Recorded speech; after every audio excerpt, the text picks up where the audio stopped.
Bienvenue dans The Big Shift, Lucas. Merci. Écoute, premier épisode là depuis un bon moment parce qu'il y a eu déménagement, il y a eu vacances d'été. Donc là, ça y est, c'est septembre, c'est la reprise et on s'y remet. Et je suis trop content de commencer cette nouvelle série avec toi. Bienvenue dans le podcast. Aujourd'hui, on va parler d'un gros mot qu'on entend de plus en plus dans les médias essentiellement. C'est le mot de backlash écologique. Je sais même pas trop d'où il vient, je sais pas qui l'a inventé, qui l'a fait se propager un peu dans notre société. Du coup, l'objectif, c'est d'essayer d'aller comprendre est-ce qu'il y a vraiment un backlash écologique et qu'est-ce qu'on fait pour contrer ce qui est en train de se passer au niveau français, au niveau européen. On constate qu'effectivement, il y a des reculs sur des mises en application de lois, sur des projets européens. Sur des gros sujets, on parle notamment de la 69 encore jusqu'à cet été. On entend un peu moins parler à cette rentrée, mais ça ne veut pas dire qu'il n'y a pas de sujet. Et donc voilà, l'objectif, c'est vraiment de s'atteler à ce sujet du backlash et de comprendre ce qui se passe. Et donc c'est avec toi qu'on est là pour en parler. Tu as cofondé Parlons Climat. On avait reçu l'année dernière, il y a quasiment un an jour pour jour, je pense, Amélie Delhoff, du coup, ta cofondatrice, pour parler de communication climatique et comment est-ce qu'on faisait pour... mieux engager les gens quand on parlait d'écologie. Un épisode qui m'avait bien marqué parce que je m'étais rendu compte que après 2 ans et demi de podcast, j'en parlais mal en fait de l'écologie. J'étais incapable de convaincre les gens parce que j'avais pas les bons mots, alors que ça fait 2 ans et demi que j'essayais, quoi. Donc première petite claque avec Parlons Climat. Aujourd'hui sera peut-être la deuxième, tu me diras. Notre but, c'est pas de mettre des claques aux gens en moyenne, hein, mais bon. Et donc, pour commencer, j'aimerais juste qu'on essaye de revenir à la genèse de ce sujet du backlash. Quand est-ce que ça a émergé dans le débat public, ce sujet-là ? Merci de m'accueillir, d'abord. Avec grand plaisir. Écoute, c'est vrai que backlash, déjà, c'est un mot anglais qui est très peu traduit en fait quand on l'utilise. Backlash, on le traduirait par retour de bâton, retour en arrière d'une manière ou d'une autre. Et on va dire qu'il est arrivé en France spécifiquement sur les enjeux climat-écologie depuis, j'ai envie de dire, à peu près 18 mois. Ok. Et l'idée sous-jacente, c'est de dire il y a des retours après beaucoup d'avancées, et je pense que c'est important de l'avoir en tête, cette notion de backlash, c'est après des avancées, il y a des retours en arrière. Et en fait, c'est un mot qui avait été beaucoup utilisé et notamment conceptualisé dans les milieux féministes aux États-Unis dans les années 70-80, où en gros, après une grosse vague d'avancées sur ces sujets-là, il y avait eu une forme de retour en arrière, de retour de bâton. Et donc, c'est à ce moment-là que le mot de backlash avait été pas mal utilisé, notamment aux États-Unis. Mais, et je trouve ça toujours intéressant à avoir en tête, on en trouve une occurrence sur les sujets environnementaux dans le New York Times, où il y a un sénateur américain qui dit il faut arrêter de parler de backlash environnemental, c'est un mensonge propagé par les grands industriels. Et cette citation date de 1972. Donc, ces idées autour du côté, genre, ouais, il y a des backlash sur l'environnement, etc., ouais. En fait, c'est pas tout à fait nouveau, par ailleurs. Et c'est la même date que Limits to Growth, le rapport Meadows ? C'est probable, c'est dans ces moments-là, et où, effectivement, du coup, cette notion de backlash était déjà utilisée dans le cadre des sujets environnementaux plus que climatiques à ce moment-là. Mais je trouve ça intéressant aussi en termes de mise en perspective, de se dire, en fait, il y a 50 ans, il y avait déjà des gens qui disaient non, mais il y a cette idée de backlash, et en fait, c'est une idée qui est juste propagée par des gens qui n'ont pas envie que les choses bougent.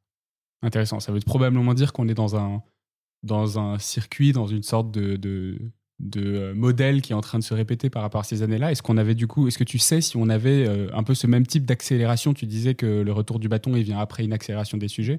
Ça veut dire, est-ce que dans les fins des années 60, peut-être mai 68, etc., je dirais, il y a des prises de parole sociales fortes, plus du coup, après les rapports de Meadows de 72. Est-ce que du coup, c'est un peu le même type d'accélération et de retour de bâton après ? Alors, je ne suis pas un méga spécialiste en vrai de cette période, mais je sais que la fin des années 60 et le début des années 70 aux États-Unis, c'est des moments où les sujets environnementaux, plus que climatiques, parce que voilà, à l'époque, c'est quand même plus ça les enjeux, prennent beaucoup de place, de plus en plus de place. Il y a notamment un Earth Day autour de ces années-là où il y a vraiment au moins 1 million de personnes qui descendent dans la rue aux États-Unis.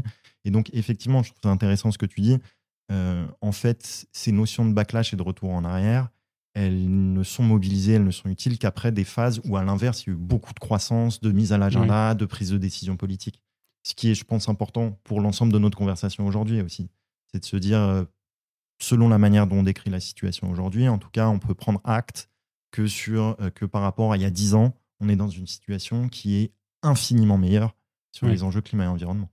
C'est intéressant et c'est rassurant aussi parce que le fait de poser ce cycle, se dire que ce sont des cycles, bah, ça donne aussi de l'espoir en se disant bah oui, mais dans les années 72, quand on se disait juste il n'y a personne qui nous écoute sur ce rapport-là, on voit qu'après, dans les années 90, Kyoto et puis ensuite COP21, il y a eu ces phases d'accélération à chaque fois. Et il y a eu après des phases d'arrêt ou de retour, mais du coup il y a quand même des phases d'accélération qui sont marquées, quoi. Et je pense qu'on est des accordéons, quoi. Ouais, on n'est pas exactement pour moi dans un truc qui est totalement comparable là-dessus, parce que pour le moment, enfin nous en opinion publique, et on va s'en reparler tout de suite après, on voit pas du tout de baisse du soutien. Je pense que ce qui est comparable quelque part, que ce soit dans ce backlash environnemental des années 70, le backlash contre les mouvements féministes aussi dans ces années-là aux États-Unis, c'est en tout cas clairement des mouvements qui, d'une manière ou d'une autre, remettent en cause une forme de statu quo, qui y arrivent quelque part, qui prennent suffisamment de pouvoir et de puissance pour que, en fait, ils se fassent des ennemis, et du coup, ils commencent à se faire dézinguer d'une manière ou d'une autre. Et donc, je pense que c'est ça ce qu'il y a quand même de commun à ces époques-là et à ce qu'on traverse aujourd'hui encore. C'est-à-dire que toutes ces idées autour du backlash en ce moment, notamment en France, elles sont aussi liées au fait que sur les enjeux climat, transition, environnement, il y a eu une forme de... Il y a du pouvoir en fait qui a été exercé, il y a des politiques publiques qui ont été prises qui en fait changent la face de la réalité, entre autres économique.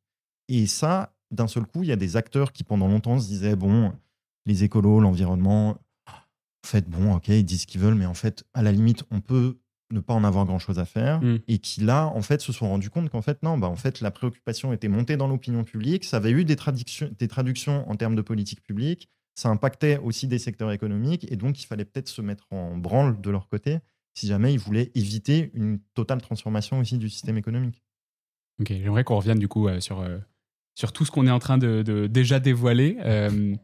Tu as écrit du coup une note avec l'IDRI sur ce que tu as appelé le pivot majoritaire, on va revenir rapidement dessus, mais du coup qui est finalement une note de ce que toi tu penses de ce backlash. Pourquoi est-ce que tu as estimé que c'était intéressant de faire cette note ? Qu'est-ce que tu as observé à ce moment-là où tu t'es dit tiens, il faut écrire quelque chose là-dessus ? En fait, c'est une réflexion qui est venue en 2 temps.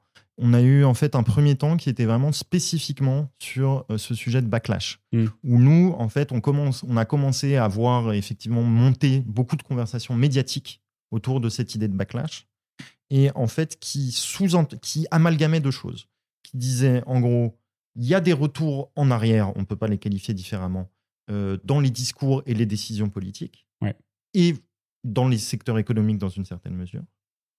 Ça, c'est un fait. Mais ce qui était sous-entendu là-dedans, c'est que c'était aussi la résultante d'un retournement de l'opinion publique. Que, en gros, vu que l'opinion publique s'intéressait moins à ces enjeux-là, alors du coup, les responsables politiques et économiques avaient pu quelque part revenir en arrière dessus. Et nous, pour le coup, pour beaucoup bosser sur l'opinion publique, ce qu'on voyait clairement, c'est qu'il n'y avait pas de retournement de l'opinion publique. Alors, donc, pourquoi est-ce que vous bossez sur l'opinion publique ? Est-ce que tu peux revenir rapidement sur Parlons Climat et ton parcours peut-être du coup ? Nous, Parlons Climat, du coup, ça fait 3 ans maintenant qu'on travaille sur les sujets d'opinion publique en lien avec les enjeux de transition de manière générale. Donc climat, environnement, biodiversité, agriculture, enfin tous les sujets en fait qui vont avoir trait à la transition d'une manière ou d'une autre. Nous, notre point de départ, c'est de se dire... selon les moments, selon les études, mais en gros, tu as 25 à 30% de la population en France qui te dit, dans les études, que le climat et l'environnement, c'est vraiment important pour elles. Ça fait partie de leurs priorités pour l'avenir de ce pays. Et nous, ce qui nous intéresse depuis le début, c'est de se dire, les 70% qui ne font pas de cet enjeu-là une priorité, en fait, si jamais on veut d'une manière ou d'une autre les engager, les convaincre d'une manière ou d'une autre, il faut d'abord s'intéresser à ces gens, en fait. Il faut d'abord comprendre, en fait, pourquoi ils sont là où ils sont. Et donc, nous, c'est pour ça, en fait, qu'on travaille sur les sujets d'opinion. C'est juste qu'on a envie de comprendre les gens. Et donc, on va aller voir, du coup, dans des secteurs de la population où il y a moins de soutien sur les enjeux de transition.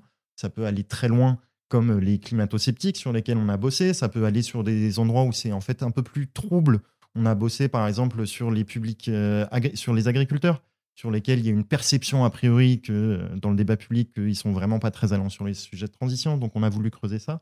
Et donc voilà, on a creusé plusieurs parties de la population comme ça. On va bientôt publier un travail sur les seniors par exemple, où c'est pareil, on a plein de préconceptions sur les seniors, le climat, etc.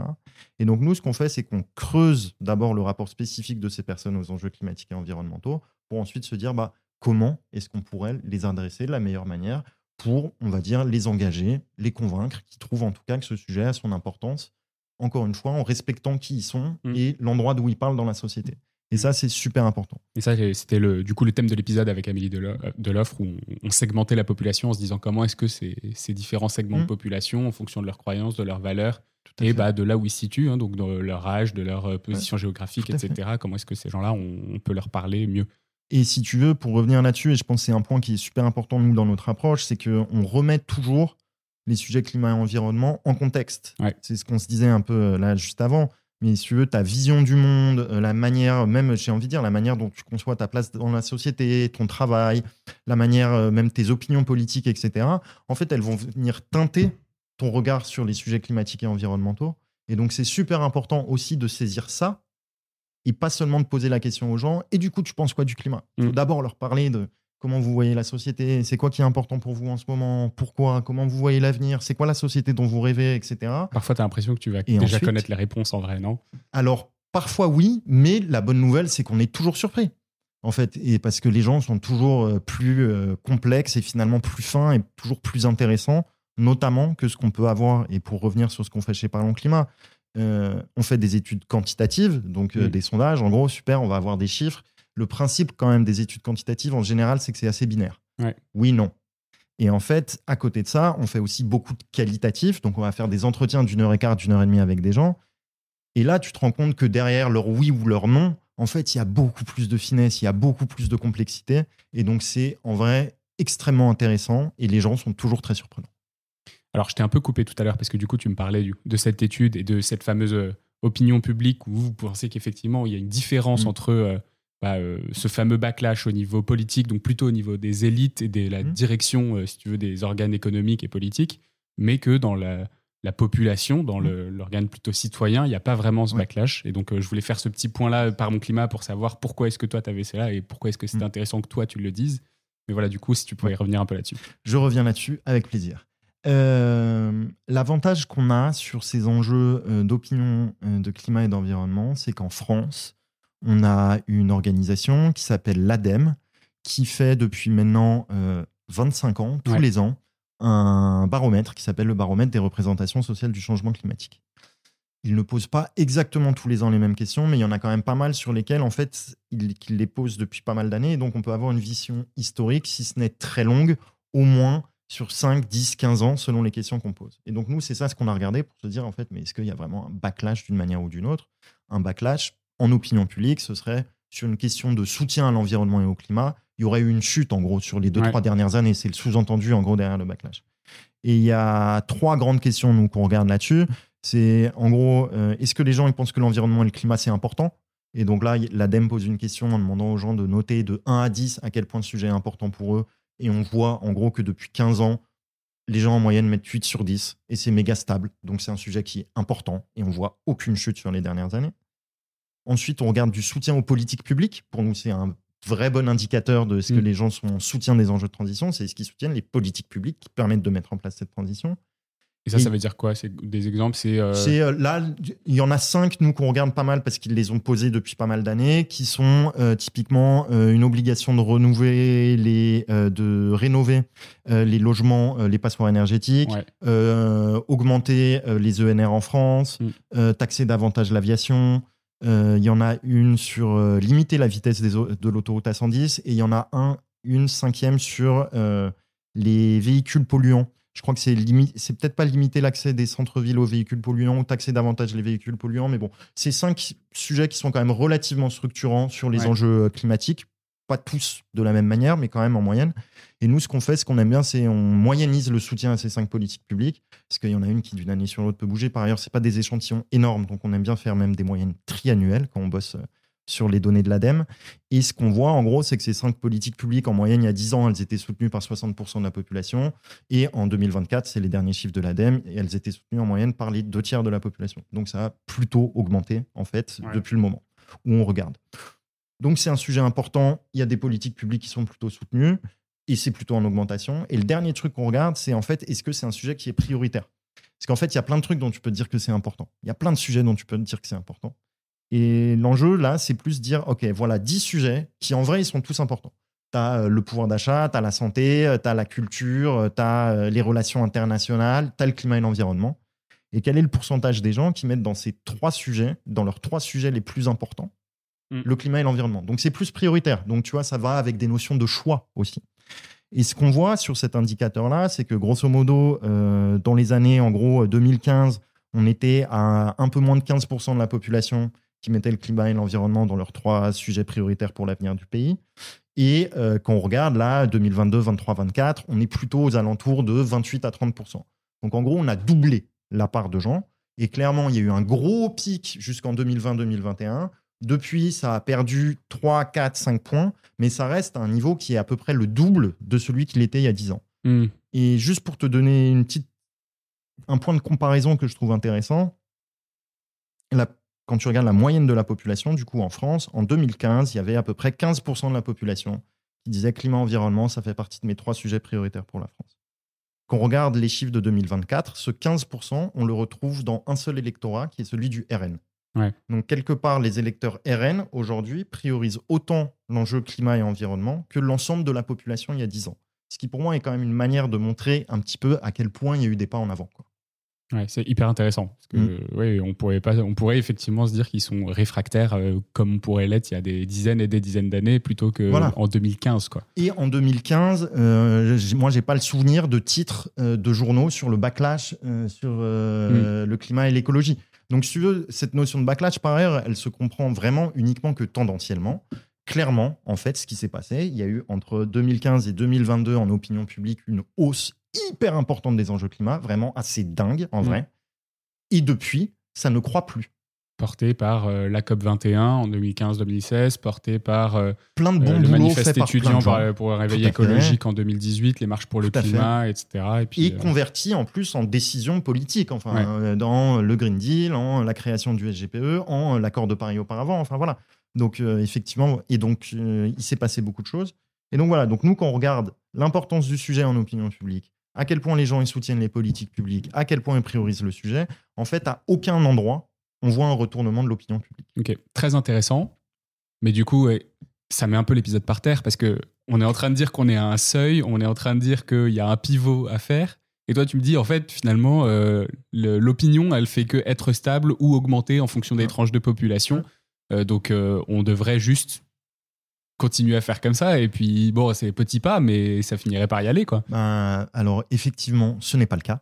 Nous, ce qu'on constate clairement, et c'est ce que je te disais juste avant, c'est qu'il y a eu une vraie période de croissance, de priorisation de ce sujet, jusque grosso modo 2020, 2021, peut-être 2022. Et depuis, on est plutôt sur un plateau qui est même très légèrement descendant. Très légèrement. Pas du tout à la même vitesse que donc ça montait auparavant. On parle plus forcément d'opinion publique, mais on parle d'action, en fait. Non, en opinion publique. Moi, là, je suis vraiment en opinion, si tu veux. Clairement, enfin, ce que je te disais, quand tu regardes 2021-2022, tu as plutôt 32%, on va dire, de la population qui dit climat et environnement. C'est vraiment super prioritaire pour moi.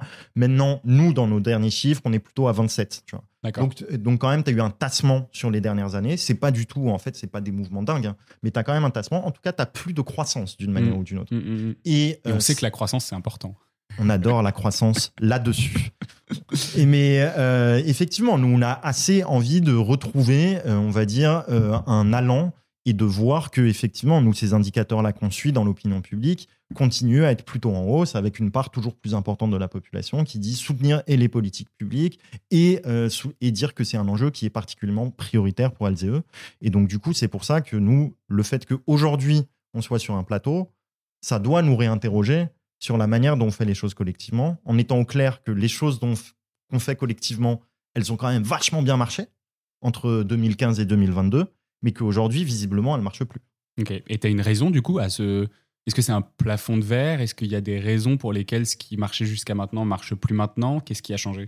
Nous, quand on regarde ça, en gros, il y a, c'est un peu tout le papier du coup, qu'on développe là-dessus, pour le coup, vraiment avec l'IDRI. Et là-dessus, c'est vraiment notre travail commun.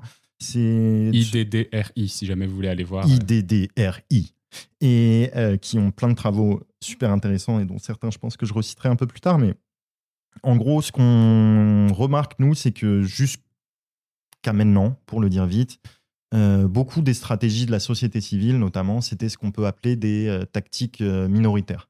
C'est un monsieur qui s'appelle Serge Moscovici, qui, oui, est le papa de l'autre Moscovici, je crois, et qui parlait justement de l'influence minoritaire comme étant, en gros, l'influence que un petit groupe déterminé, intransigeant, etc., pouvait en gros rentrer dedans, pour le dire vite, la majorité, et peu à peu la faire changer comme ça, en étant extrêmement intransigeant et en restant un petit groupe très déterminé, très intransigeant, et que c'est comme ça, en fait, qui réussissait à faire bouger la majorité. Ouais, donc ça, c'est la théorie du point de bascule, où quand tu as une certaine proportion de la population qui est active sur un sujet, le sujet finit par devenir mainstream, entre guillemets. Ouais, et en fait, au-delà de la mainstreamisation, parce que pour moi, si tu veux, c'est en tout cas l'idée de se dire que d'abord, pour agiter cette majorité, il faut en tout cas être très direct, très sans compromis et très engagé sur le sujet, avec une forme de radicalité au sens un petit peu premier du terme. Et en fait, ce qu'on voit, c'est que ces stratégies-là, celles qui ont été beaucoup déployées par la société civile, on pense qu'aujourd'hui, elles ont touché leurs limites pour un certain nombre d'entre elles. Et je peux peut-être te donner un ou deux exemples. Mais si tu veux, il y a eu de fait, par exemple, un développement d'une sphère écolo, d'une manière ou d'une autre, de gens engagés sur ces sujets-là. Et en fait, au début, c'était très bien. Si tu veux, il fallait qu'il y ait des gens qui s'engagent un peu là-dessus. Sauf que maintenant, elle a atteint une taille suffisante, quelque part, pour qu'elle puisse vivre en bulle. Si tu veux, aujourd'hui, il y a des médias spécialisés, il y a des segments éditoriaux de bouquins spécialisés, il y a des podcasts spécialisés. Voilà, il y a tout un tas, il y a des organisations spécialisées, etc. Et donc, du coup, c'est aussi une sphère qui peut vivre en bulle. Et donc, pour laquelle, du coup, la question de comment est-ce qu'on parle à d'autres gens devient forcément plus complexe. Alors qu'au départ, je caricature totalement. Exact. Mais quand t'es deux, ton enjeu, c'est d'être trois, en fait, assez vite, tu vois. Quand tu commences à être potentiellement en fait des millions en France, en fait, tu peux vivre dans ton petit vase clos, ta petite bulle, t'es content, tu fais tes débats, t'as tes segments éditoriaux, t'as tes émissions, t'as tes débats entre toi, machin, etc. Et donc ça, clairement, pour moi, ça fait partie de ces tactiques minoritaires qui aujourd'hui ont touché leurs limites. T'as un autre exemple là-dessus qui est par exemple sur l'effet de distinction. Si tu veux, t'as une partie de la société, pour le dire vite,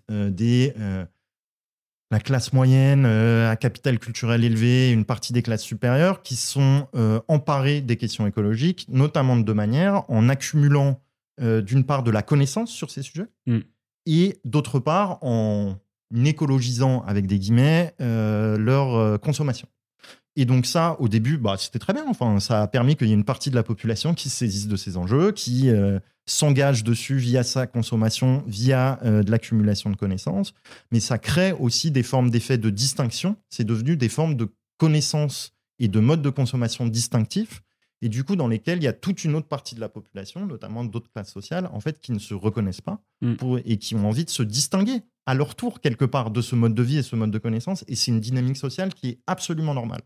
Et donc, à la fois, c'était très bien, c'était nécessaire à un moment qu'il y ait ces effets-là qui se mettent en place. Ça a permis qu'il y ait une partie de la population qui s'engage, etc. À la donc fois, l'effet aujourd'hui, bulle et l'effet statut. Voilà, ça pose une limite. Donc voilà, l'effet bulle, l'effet statut, nous, on parle d'effet de distinction là-dessus.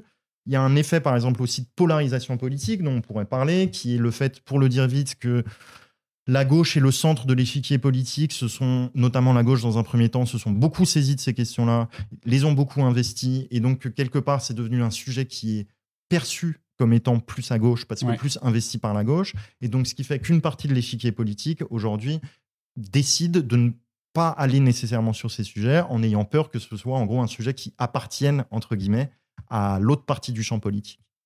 Et donc, c'est ce qu'on voit aujourd'hui en France, en tout cas, qu'on commence à voir pas mal à l'œuvre. Et en même temps, et donc à la fois, du coup, il y a une polarisation politique là-dessus. Ça, c'est un problème aujourd'hui. Mais si on revient il y a 10 ans, ou il y a 15 ans, en l'occurrence, c'était loin d'être une évidence, en fait, que l'ensemble de la gauche se saisisse des questions climatiques. Enfin, franchement, il y a 15 ans, c'était vraiment pas du tout le cas en tant que tel. Et C'est donc, Sarko, quelque le part, Grenelle de l'environnement. voilà, il y a Sarko, le Grenelle de l'environnement. Et puis même, si tu veux, dans l'ADN de la gauche, il y a eu beaucoup de débats autour du productivisme, machin, etc. C'était loin d'être évident. Aujourd'hui, ça nous semble évident que le climat, l'environnement, c'est un truc de la gauche, machin, etc. Et donc, en fait, c'est plutôt une victoire à un moment qu'il y ait au moins une partie du champ politique qui investisse sérieusement cette question-là. Juste aujourd'hui, ça touche ses limites, et la limite, c'est la grosse polarisation politique autour de ces sujets. Donc, l'effet de polarisation, c'est une troisième tactique qui finalement a plutôt bien marché, mais qui touche ses limites. Et la dernière, c'est qu'on développe, enfin, une des autres qu'on développe, c'est l'effet des tactiques. Il y a un truc assez classique en sciences humaines là-dessus, qui est le dilemme de l'activiste. En gros, tu sais que plus tu fais une tactique, entre guillemets, radicale, plus tu vas avoir de couverture médiatique, mais plus tu vas créer de la polarisation. Et en fait, au début, quand personne parle de ton sujet, en fait, sacrifier, entre guillemets, de la polarisation pour de la mise à l'agenda, c'est tout à fait OK. En fait, ton enjeu, c'est même pas de convaincre les gens. C'est juste d'abord que les gens en parlent, enfin que déplacer la fenêtre d'Overton et que les gens commencent à parler de ton sujet. Au moins en parler, à dire, il y a ce sujet quand même qui existe. Et sauf qu'aujourd'hui, pour moi, on est à un moment où ça ne vaut plus le coup d'échanger de la mise à l'agenda contre de la polarisation. Parce qu'en fait, la mise à l'agenda, elle a déjà été vachement bien faite. Enfin, quand on regarde, c'est pareil, la couverture médiatique aujourd'hui des enjeux climatiques par rapport à il y a 10 ans, elle est quand même beaucoup plus forte. La mise à l'agenda politique, elle est également plus forte, même si sur les médias, sur les 2-3 dernières années, les derniers chiffres qui sortent montrent que ce serait plutôt globalement en baisse, mais discute avec n'importe quel journaliste qui bosse sur ces sujets-là par rapport à il y a 10 ans ou il y a 15 ans. Déjà, il y a bien des chances qu'ils ne bossaient pas dessus, en fait, tout simplement. Et on a un certain nombre de médias un peu spécialisés qui sont vachement développés. Enfin, quand on peut discuter avec des gens comme Vert ou même Reporter, enfin, c'était Vert, il y a 10 ans, n'existait pas. Reporter, je n'ai pas les chiffres, mais je pense qu'il y a 10 ans, s'ils étaient 3, c'était bien le max. Je pense qu'aujourd'hui, c'est une rédaction de plutôt 20-25 personnes. Et donc, il y a quand même vraiment des choses qui ont absolument changé sur la mise à l'agenda et politiquement aussi. Enfin, c'est quand même un sujet qui est beaucoup plus à l'agenda politique qu'il y a 10 ou 15 ans.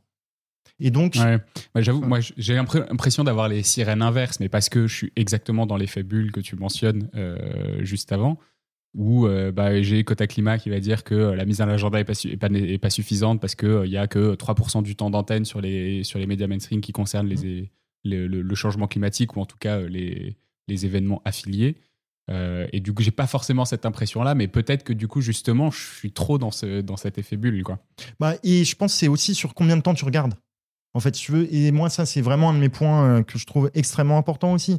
C'est faut échanger avec des gens qui sont investis sur ces sujets, non pas il y a 5 ans, comme beaucoup d'entre nous, toutes et tous, tu vois, mais plutôt il y a 10 ans, il y a 15 ans ou il y a 20 ans. Et en fait, ils sont capables, justement, d'expliquer à quel point, en fait, c'est un changement d'échelle qui est absolument majeur qui s'est passé entre-temps.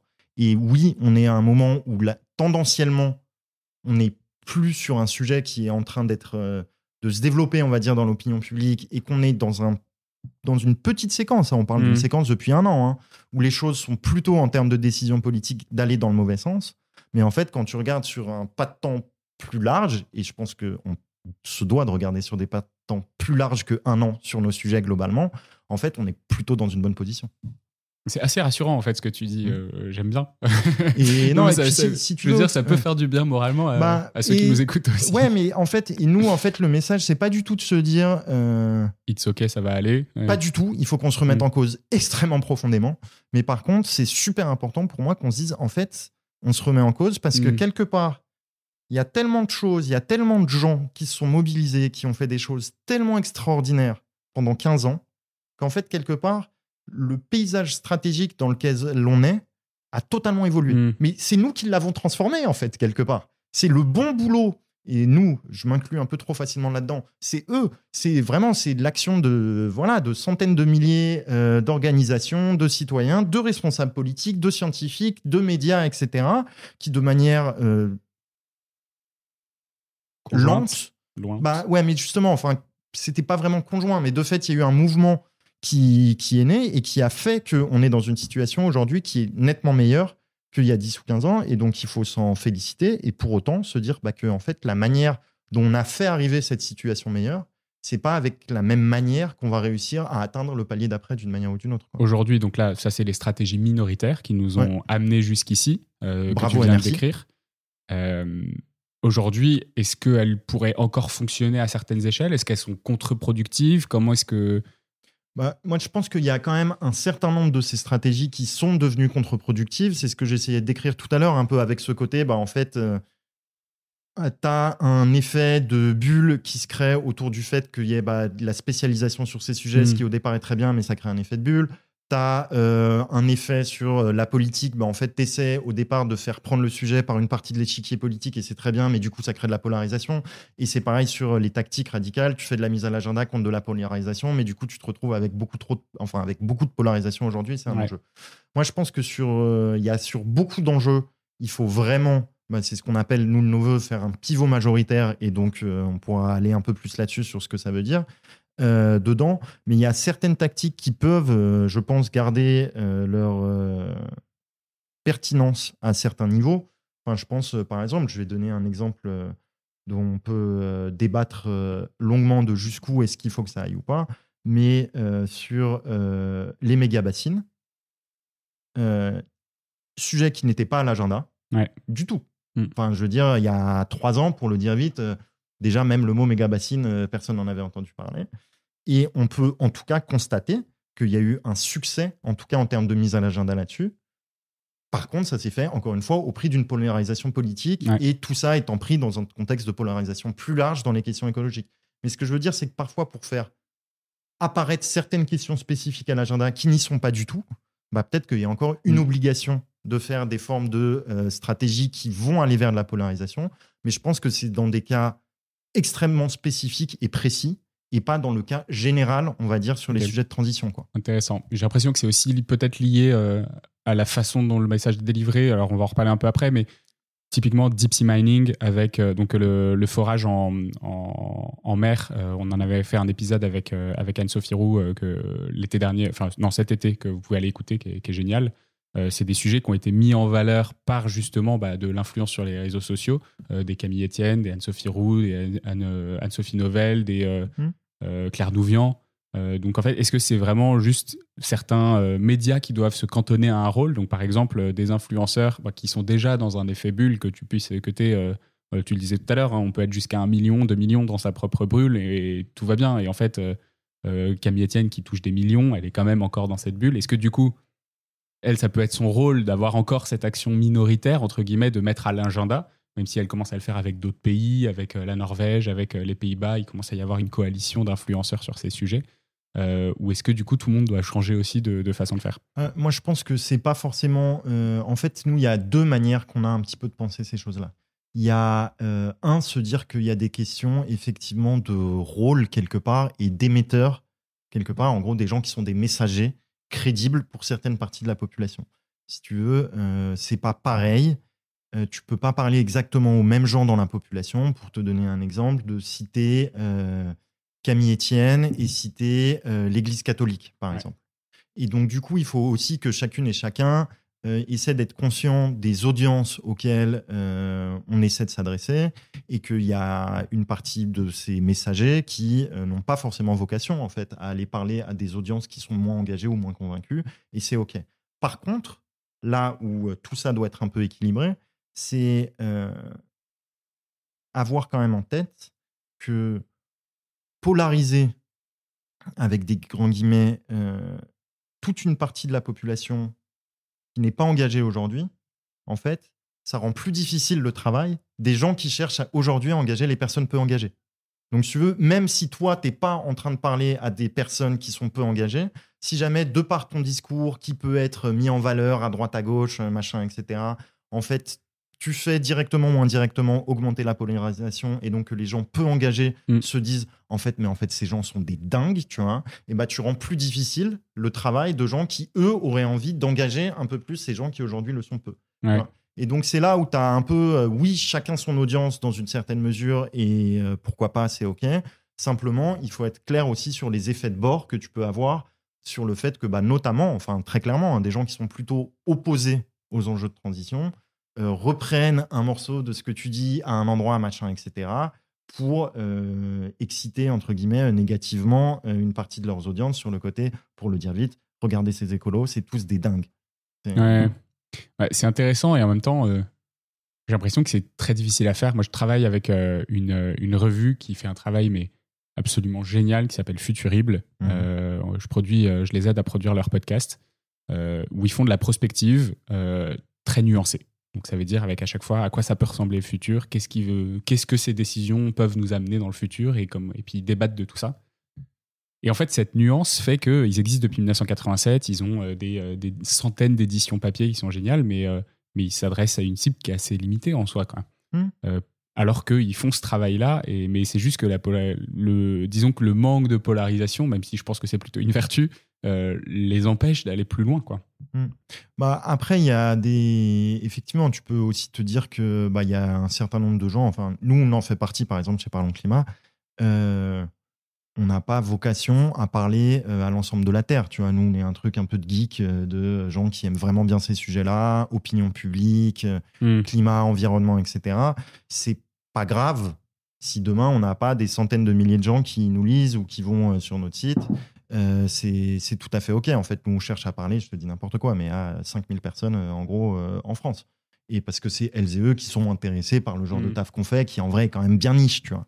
Et ça, c'est peut-être un premier point. Et un deuxième point, juste aussi par rapport à ce que tu disais avant, sur les rôles, machin, qui doit faire quoi. Nous, aujourd'hui, si on avait la stratégie parfaite, on aurait publié un papier qui s'appellerait « La stratégie parfaite pour gagner ».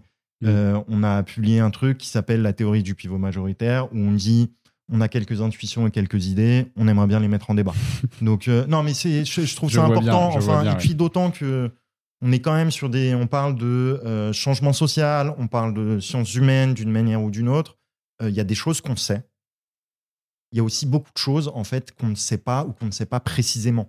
Et donc, nous, on pense, alors on sait, on a nos chiffres sur l'opinion publique où elle en est aujourd'hui. On a beaucoup de matos par entretien, nous, notamment chez Parlons Climat, qui nous permet d'avoir quand même un avis éduqué sur un certain nombre de sujets. Le côté, qu'est-ce qu'il faut faire à l'avenir? On a un certain nombre d'idées. Est-ce qu'on est sûr à 100% que c'est les meilleurs du monde et que c'est celles-là qui vont gagner? Notamment sur cette partie, qu'est-ce qu'on fait maintenant? On est un peu plus ça nous semble bien intéressant, intelligent par rapport à l'analyse qu'on fait de la situation aujourd'hui. Mais on est très heureux de pouvoir venir en discuter, en débattre, quoi. Ouais. Alors du coup, qu'est-ce que c'est cette théorie qui fait qu'on doit passer du minoritaire au majoritaire, donc ce fameux point de pivot? À quoi il ressemble et c'est quoi? Est-ce que c'est une stratégie? Est-ce que c'est une stratégie gagnante ou est-ce que du coup c'est plein de petits morceaux? C'est plutôt plusieurs petits morceaux et plusieurs petits ou grands points de pivot, mais il y en a peut-être deux, moi, on en détaille un peu plus, mais il y en a deux que je trouve particulièrement importants. Il y en a un premier qui est de sortir du cadrage par le consommateur, en gros. Et c'est l'IDRI qui écrit beaucoup là-dessus et qui a notamment publié un papier spécifiquement sur les enjeux alimentation là-dessus, qu'ils ont appelé « Quand on peut, on veut ». Et qui, en fait, pour moi, résume bien cette idée. C'est-à-dire qu'il y a quand même au centre de la théorie du changement de beaucoup de gens, et notamment des pouvoirs publics et économiques, sur les enjeux climat et environnement depuis 15-20 ans, ça a été de dire, en gros, les consommateurs, on va leur proposer une offre de consommation plus écologique, et parce que ça les intéresse vraiment, ils vont y aller, ils vont faire des efforts, et tout ça, ça va être super, et ça va transformer le système, en fait. Parce qu'en fait, il va y avoir de la demande, et du coup, l'offre va s'adapter, machin, etc.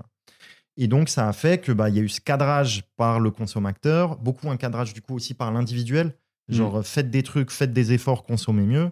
Il y a eu aussi beaucoup de marketing, en fait, autour de ces sujets-là. Et donc, nous, en entretien, en fait, on entend beaucoup de gens qui nous disent, ils ne le disent pas exactement comme ça, mais pour qui, en fait, pourquoi ils intègrent le cadrage de l'écologie punitive, c'est qu'en fait, ils reçoivent toute la journée des messages, y compris marketing, leur disant « change de consommation pour protéger la planète ». Tu vois. Et donc, au bout d'un moment, encore plus s'ils n'ont pas les moyens, en fait, de faire ce changement de comportement où ils ont l'impression que toute la journée, on leur dit « fais-le ».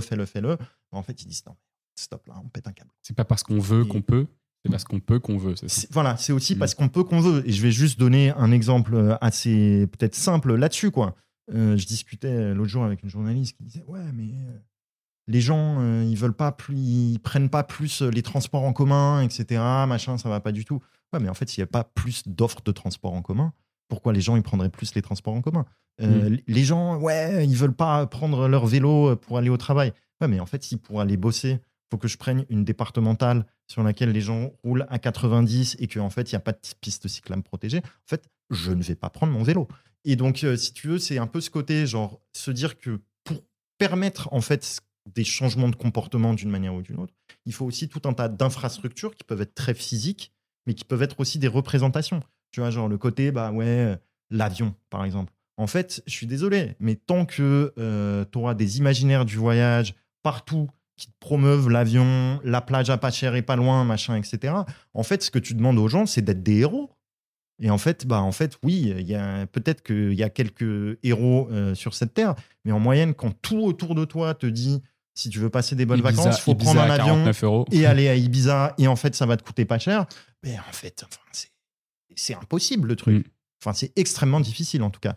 En fait, pour pouvoir le faire dans ce genre de cadre, c'est pas être un héros, c'est qu'il faut que tu sois dans un milieu social où quelque part tu peux valoriser le fait de dire ah bah non, moi j'ai plus pris l'avion, et tu sais qu'autour de toi les gens vont te dire super super. Moi c'est mon cas à titre personnel, ça me fait beaucoup rigoler quand je parle de ça sur le cadrage par des comportements individuels. Je suis allé au Maroc cet été pour un mariage.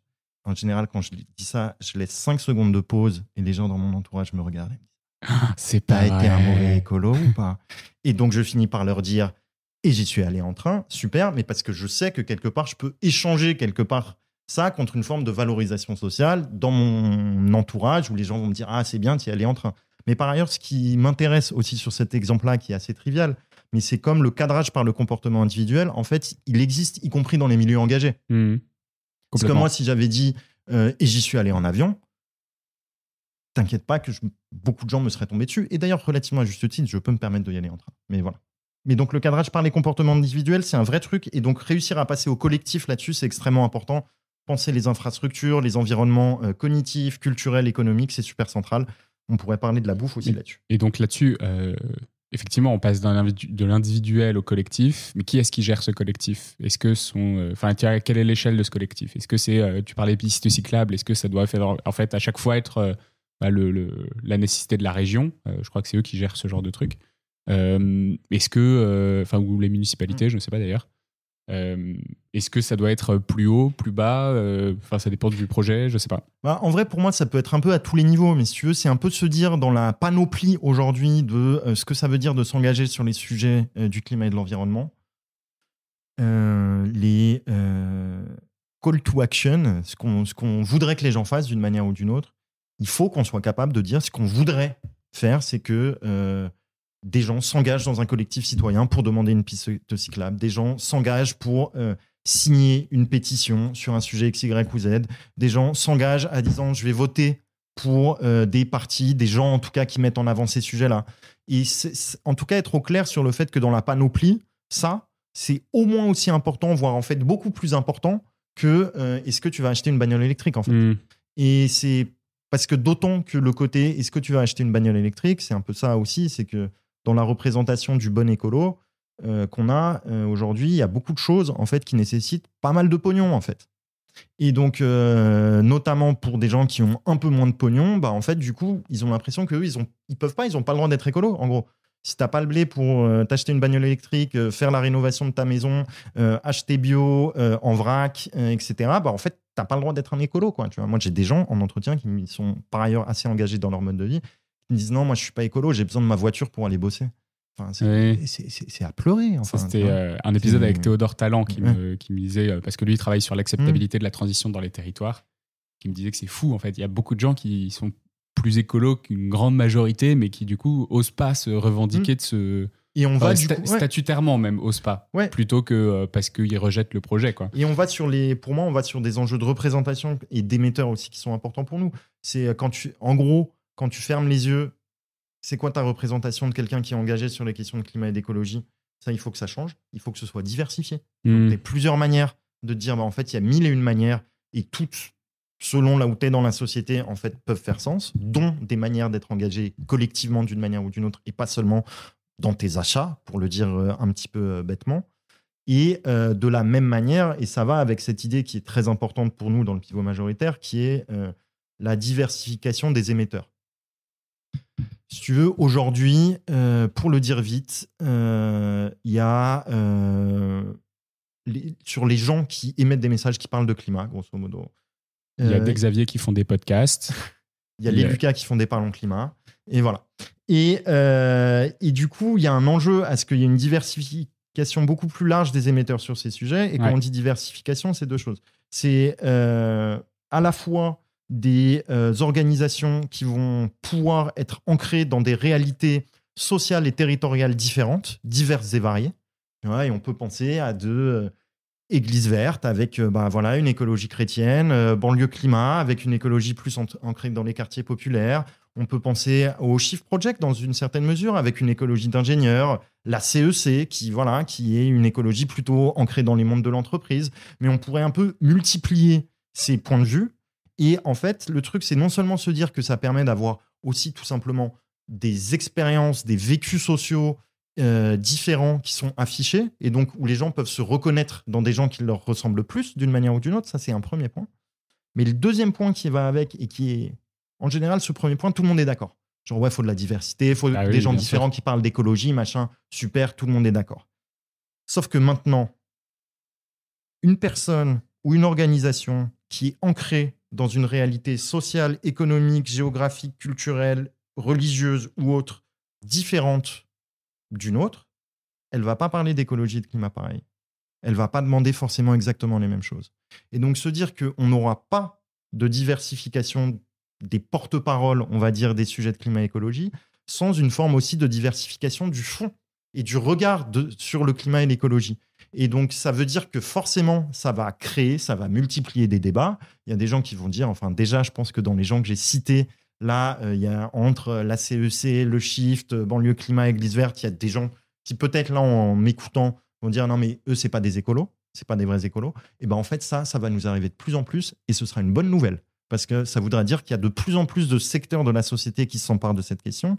Et juste pour finir là-dessus, un secteur, un groupe social, territorial, économique ou autre qui s'empare d'une idée, il l'adapte à sa propre réalité. Et c'est normal. Et c'est comme ça qu'une idée se propage dans la société. Les gens, ils prennent pas un truc copier-coller, quoi.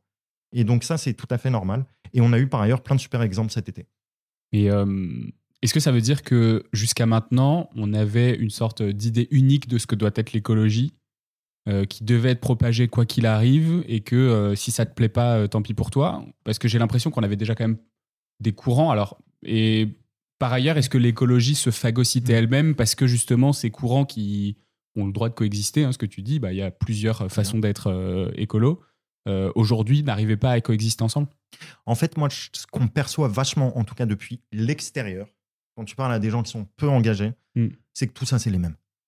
Tout ça, c'est les écolos. Si tu veux, la finesse, et d'ailleurs, c'est un vrai problème parce qu'en plus, maintenant, il y a un parti politique qui s'appelle les écologistes. Donc, en fait, ça rajoute tout un problème autour de ça. Et il y a aujourd'hui beaucoup plus de polarisation, d'ailleurs, de détestation. Enfin, pas de détestation, mais il y a une partie de la population qui vraiment a un regard très négatif sur les écologistes, beaucoup plus que sur l'écologie. Et ça, je pense que c'est un point qui est aussi assez central sur la diversification des émetteurs. C'est que ce que je te disais en opinion publique, les soutiens aux politiques publiques, par exemple, ils sont relativement hauts. Les soutiens aux écologistes, ils sont beaucoup plus bas. Et donc, il faut aussi être capable de faire la distinction entre ces deux choses-là. Et je ne sais plus quelle était ta question, du coup. Je disais, l'écologie était en train de se phagocyter elle-même avec plusieurs courants qui n'ont pas le droit, en gros, de l'extérieur, c'est le même message, mais de l'intérieur. De l'intérieur, nous, on voit beaucoup ces variations, ces distinctions, machin, etc. Mais de l'extérieur, vraiment, tous ces gens-là, c'est les écologistes. Et notamment, nous, on a un certain nombre d'études là-dessus qu'on a faites. En fait, les gens perçoivent très peu, connaissent pas, en fait, les noms des différents groupes. En fait, il y a beaucoup d'organisations qui sont, récentes et petites, en fait, sur ces sujets-là. Et donc, les gens ne les distinguent pas. Si tu veux, cette espèce d'évidence qu'on peut avoir quand on est engagé sur ces sujets, que des soulèvements de la Terre, la Fondation pour la Nature et l'Homme et le Shift Project, en fait, c'est pas du tout pareil. Quelqu'un qui est dehors, pas du tout. C'est tous des écolos, point. Enfin, voilà. Et donc, cet amalgame fait aussi d'ailleurs un truc qui est important, je trouve, à avoir en tête. On parlait des tactiques tout à l'heure. C'est-à-dire que quand une partie de ce mouvement-là décide de faire des actions particulièrement radicales, en fait, ça impacte aussi tout le mouvement. C'est pas parce que, en fait, l'effet de distinction du côté ah mais non mais ça c'est cette partie-là du mouvement, c'est les écolos je sais pas quoi, alors que moi ça me pose pas de problème parce qu'il y a les écolos machins qui sont pas pareils. En fait, ces distinctions-là, elles n'existent pas aujourd'hui, elles ne sont pas perçues. Et donc l'idée, ce serait de réussir à faire en sorte que cette distinction, elle existe à l'extérieur.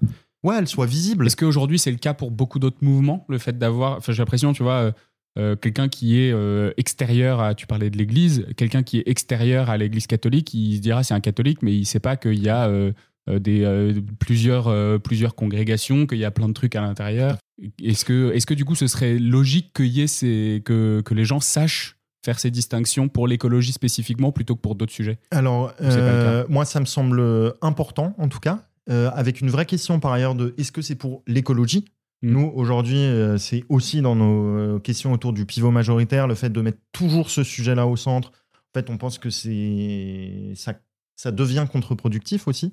Et non seulement il faut aller sur les co-bénéfices, mais en fait, il faut même aller au-delà. Il y a des politiques qui sont juste bonnes parce qu'elles sont bonnes. Et par ailleurs, elles sont bonnes pour le climat. Mais en fait, juste, elles sont bien, elles sont importantes et il faut pouvoir les soutenir. Et donc, mettre toujours l'écologie au centre et aussi, du coup, se dire que le clivage, quelque part, qu'on essaie de construire, c'est les écologistes contre les non-écologistes. En fait, c'est pas bon. Parce que le clivage, les écologistes contre les non-écologistes, quelque part, les écologistes, tu n'auras aujourd'hui jamais 50% de la population qui va se reconnaître dans les écologistes d'une manière ou d'une autre. C'est une marque, une idée qui a été toxifiée pour plein de raisons, enfin notamment parce qu'il y a des gens qui ont décidé que quand même ces écolos-là, il fallait s'assurer qu'ils ne prennent pas trop de pouvoir. Et donc on a un vrai enjeu à déplacer les lignes de clivage, que ce ne soit pas les écolos contre les non-écolos, et on a même peut-être d'ailleurs des questions de nom. Si tu veux. Est-ce qu'on a besoin que tous ces gens-là s'appellent les écolos, voire qui revendiquent une étiquette totalement différente? Moi je pense qu'il y a beaucoup de ces gens-là qui ont aujourd'hui plutôt intérêt à revendiquer une étiquette tout à fait différente. Alors parlons climat, du coup, vous êtes quand même très centré climat là. Ah mais tu sais que c'est un truc qui m'embête, mais depuis, alors pas au tout début, tu vois, mais nous ça fait, je pense depuis 1 an après qu'on ait commencé à bosser sur ces sujets-là, on était là, mais en fait, trop une mauvaise idée de s'appeler Parlons Climat. Enfin, c'est absolument pas nos propos, justement, de plus en plus. Et on s'est posé la question, figure-toi, plus d'une fois de changer de nom, nous. Et en fait, bref, on est une toute petite orga, tout refaire le travail, de te renommer, te machin, te truc, c'est pas... Et puis bon, on existe peu dans le débat public, donc tu vois. C'est pas, donc quelque part, je pense que c'est un peu moins un sujet. Mais clairement, moi, hyper souvent, je me dis, mais notre nom, il est pas bon, du coup. Et comment est-ce qu'on ferait alors? Est-ce que tu as des exemples de cette... sectorisation, j'imagine, de l'écologie, de ces différents émetteurs qui pourraient être les bons émetteurs en fonction des différents sujets? Bah, en fait, moi, c'est assez rigolo parce que cet été, il y a 3 émetteurs un peu idéotypiques, limite des trucs dont je parlais quand on faisait des formations ou des ateliers, comme des émetteurs qu'on aimerait avoir, mais qu'en fait, on les aura pas, quoi. Enfin, ils voudront pas. Qui ont parlé chacun à leur manière des enjeux climatiques et ou écologiques. Et je pense à Stéphane Bern, qui a parlé des enjeux absolument centraux pour les gens qui sont attachés à la défense du patrimoine, de l'adaptation au changement climatique et de la lutte contre le changement climatique, qui a un effet délétère en fait sur le patrimoine français. 70% des moulins qui se cassent la gueule parce que effectivement changement climatique. Et donc là, tu parles forcément à des gens qui ont des attachements à ce sujet-là, et en fait, tu leur parles de climat, tu le relis à leur sujet, c'est super. On a eu le chef d'état-major des armées français qui, lors d'une conf de presse où il racontait en fait les 4 grandes menaces auxquelles fait face la France aujourd'hui, qui a mis le chaos climatique dans ces 4 grandes menaces. C'est quand même pas rien. On avait enregistré un épisode sur climat et sécurité avec Julie Attas de l'IRIS, et qui était super et qui fait peur, mais qui est hyper impressionnant sur l'importance de cette menace pour les armées, françaises et de l'OTAN, quoi. Et si tu veux, ce que j'avais trouvé par ailleurs super intéressant, un très bon exemple d'ailleurs dans cet épisode que j'avais beaucoup aimé aussi, qui m'avait beaucoup frappé, c'est aussi que c'est là où ça devient intéressant, c'est que l'armée décide que c'est OK d'envoyer quelqu'un de chez eux sur un podcast pour en parler. Ouais. Tu vois, c'est super important en fait. Enfin, pour l'armée, faire de la com publique sur un sujet X, Y ou Z, c'est pas non plus voilà, la grande muette. Voilà. Tu vois, quand l'armée décide de parler d'un sujet, c'est qu'il décide d'en parler et que c'est important, quoi. Et donc voilà. Et donc effectivement, ça c'était un deuxième exemple. Et il y a cette troisième exemple que moi j'aime bien, c'est les scouts et guides de France qui, cet été, ont fait un rassemblement clameur autour des enjeux, clameur des pauvres, clameur de la terre, qui est une citation d'une encyclique du pape précédent, du pape François, Laudato Si, et où, et en fait, de fait, c'était le plus gros rassemblement écolo de l'été. Il y avait 20 000 personnes, c'est absolument dingue.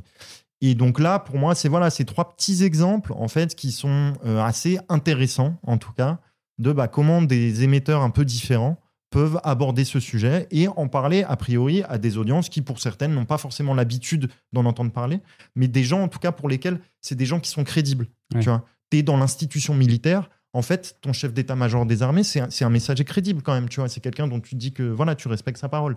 T'es quelqu'un très engagé sur les sujets de patrimoine. Stéphane Bern, en fait, tu l'écoutes un peu. Il a un truc à dire sur ce sujet.